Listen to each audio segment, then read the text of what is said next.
তো হ্যালো বন্ধুরা, আমি চলে এসেছি আজকে তোমাদের সামনে আবার একটি নিউ ব্লগ নিয়ে। আর তন্ত্রা ব্লগে সবাইকে স্বাগত। আর আজকে হচ্ছে শ্রাবণ মাসের তৃতীয় সোমবার। এই শ্রাবণ মাসের তৃতীয় সোমবারে আমি আবার সোমবার করে নিলাম। মানে প্রথম সোমবার আমি করে নিয়েছি, দ্বিতীয় সোমবার করেছি কিন্তু আমি নিরামিষ খেয়েছি, মানে শুধু সেদ্ধ ভাত করেছি। ছেলেকে ঠাকুরকে জল দিয়ে তারপর আমি সেদ্ধ ভাত খেয়েছি। আর আজকে আমি পুরো উপোস। তো তার উপোসের জন্য আমি আজকে স্নান টান করে রান্না হয়ে রেডি ফেডি হয়ে একদম লাল শাড়ি পরে নিয়েছি। পরে ঠাকুরের জন্য গোছাচ্ছি, ঠাকুরকে পুজো দিতে যাব। রান্না বান্না করে সবার খাওয়ার দাওয়ার জোগাড় করে আমি ঠাকুরের জন্য গুছাচ্ছি। তো এখানে আমি 3টে ফল নিয়ে নিয়েছি। আর এই দেখো, আমাদের এটা ঘরের ছোট্ট শিব ঠাকুর। আর এই ঘরের ছোট্ট শিব ঠাকুরকে আগে তো পুজো দিতেই হবে, কারণ এই আমার ঘরের বাবাকে তো আগে পুজো দিতে হয়। তো আমি এখানে পুজো দিতে যাওয়ার আগে আমি প্লেটটাকে আগে সাজিয়ে নেব। তো এখানে আমি ফল নিয়ে নিয়েছি তিন রকমের। তো এখানে আমি প্লেট সাজিয়ে নিয়ে এলাম। ফল মানে কি দিলাম দেখো, লেবু দিয়েছি, ঠাকুরের জল দিয়ে দিয়েছি, দুধ গঙ্গা জল দিয়েছি, ঘি, মধু, ধূপকাঠি, ফুল সব কিছুই দিয়ে দিয়েছি। আর এখানে ঠাকুরকে জল দিচ্ছি। আমি আর আমার বর একসঙ্গে জল দিয়ে দিলাম। তো দুজনে মিলে একসঙ্গে এই প্রথম জল দিচ্ছি শিবের মাথায়। তো জানি না, বাবা শিব ঠাকুর যদি আমাদের একটু মুখ তুলে দেখায় তো খুব ভালো হয়। তো এখানে দুজনে মিলে একটু শিব ঠাকুরকে জল দিয়ে দিলাম। দিয়ে ও তো কোনো রকমের শিব ঠাকুরকে জল দিয়েই চলে গেল।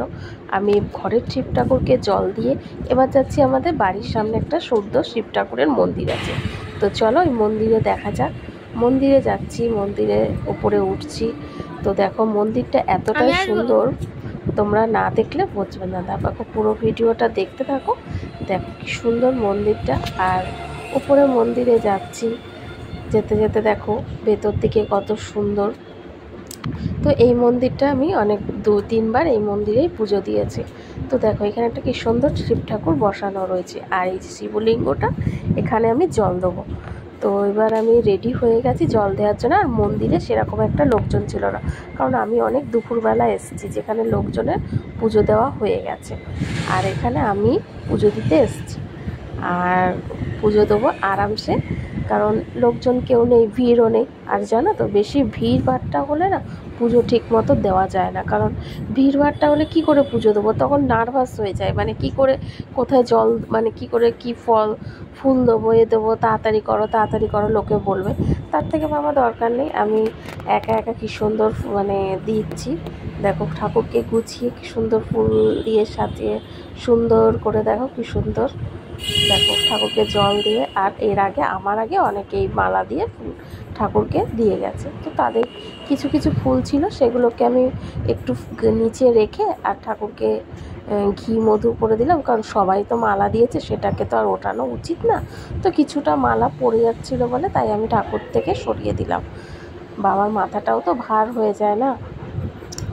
তো ওই জন্য আমি ঠাকুরকে একটু ঘি মধু ভালো করে মাখিয়ে দিলাম, দিয়ে এবার ঠাকুরকে জল দেবো। তো সত্যি কথা বলতে শিবরাত্রিরও করি আমি, আর নীলের উপোস করি। আর এই শ্রাবণ মাসের আমি 2টো সোমবার করি। আর লাস্টেরটা আমার যদি কোনো অসুবিধা না থাকে, সেটাও আমার করার ইচ্ছা আছে। আর দেখো বাবাকে সব ফল সিদ্ধি সব দিয়ে দিলাম আমি। আর দিয়ে যে ফল দান করছি। এবার জল ঢেলে নিচ্ছি ঠাকুরকে।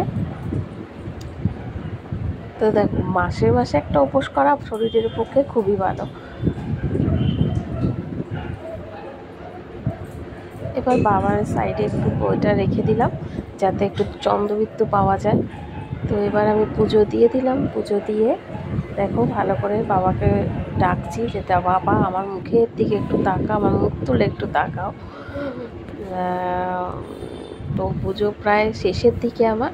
তো এইরকম সুন্দর করে পুজো আমি সত্যি কথা বলতে এই প্রথম ভালো করে দিলাম। মানে কোনো প্রায় আমার শেষ, আর আমি এখানে বাড়ির যে লোক সেগুলো মন্দির পরিষ্কার করছে, আর আমার পুজো দেওয়া হয়ে গেছে। আর আমি বাড়ির দিকে চলে আসলাম। আর দেখো প্রসাদ নিয়েও চলে এসেছি। তো এখন একটু খাবো, মানে একটু পরে খাবো, ঠাকুরের একটু জল খেয়ে নেবো, তারপরে আমি খাবো। তো তো চলো, ঠাকুরের পুজো তো দেওয়া হয়ে গেল, তো এবার জামা কাপড়টা একটু ছেড়ে নিই। তো পুজো দিয়ে তো চলে এসেছি, আর এই দেখো এখন বাজে 3টে, তো ঠাকুরের পুজো দেওয়া হয়ে গেল। আর এই যে দুপুরবেলা সাবু মাখা একবার খেয়ে নিতে হয়, তো এই যে সাবু মাখছি কলা আর দই দিয়ে আর চিনি দিয়ে। আর এখানে তো ফল আছে, এই যে শশা, কলা, আপেল, ঠাকুরের ফল, পেয়ারা এগুলো রয়েছে, তো এগুলো খাবো আমরা, মানে আমি খাবো। আর একজনও বসে রয়েছে সাবু মাখা খাওয়ার জন্য, ভিডিওর ওপারে চামচি নিয়ে চামচি দিয়ে সে খাওয়ার জন্য চামচি নিয়ে সে খাবে বলে একদম রেডি হয়ে রয়েছে, একদম কখন ওকে দেওয়া অপেক্ষা। এটাই বেশি করে আবার বেশি করে, মানে আমি খাবো না, ওকে আগে দেবো, সেটাই হচ্ছে কথা। আগে তুমি খেয়ে নাও তারপরে দেবো না, আগে আমি খাবো, আগে আমি খাবো তারপর মা। তাহলে ঠিক আছে, এইটুকু আগে দেবো খাবি। সাবুটাকে আমি আজকে প্লেনই মেখেছি, কোনো নারকেল ফারকেল কিচ্ছু দিইনি, নেইও আর দিইনি। আর আজকে শুধু টক দই দিয়ে আর কলা দিয়ে আর চিনি দিয়ে মেখে রেখেছি। তো চলো এবার আমি ঠাকুরের প্রসাদ একটু খেয়ে নিতে হয়। প্রথমে খেলো আবার নাম করলো কি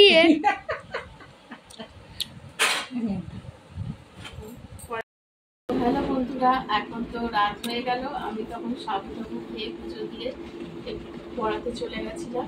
আর এখন রাত্রি কটা বাজে, 10টা বেজে গেছে। আর এই রাত্রিবেলা তো আমি অন্য কিছু তো খাবো না, তাই একটু মিষ্টি এনে দিয়েছে, মিষ্টি আর একটু দুধ আর একটু বিস্কুট খেয়ে নিচ্ছি।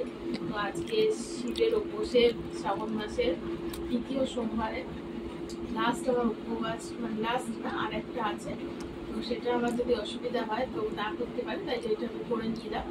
আর করে আজকে উপোসটা এখন আমি এই দুধ খেয়ে আমার উপোসটা এখন শেষ করলাম। আবার তো আমার ব্লগটাও এখানে শেষ করলাম, আবার নেক্সট ব্লগে তোমাদের সঙ্গে দেখা হচ্ছে। এবং তোমরা আমার ব্লগটা একটু দেখো, কমেন্ট করো আর লাইক করো। আর ব্লগে যদি কোনো কিছু ভুল হয়ে থাকে তোমরা সেটা কমেন্ট করে অবশ্যই বলো, নাহলে আমার খুব খারাপ লাগে। তোমরা একটু ব্লগ কিচ্ছু বলো না, আমার কিছু হচ্ছে কি না। চলো আবার অন্য একটা পরে রেসিপি ব্লগ নিয়ে চলে আসবো। চলো টাটা।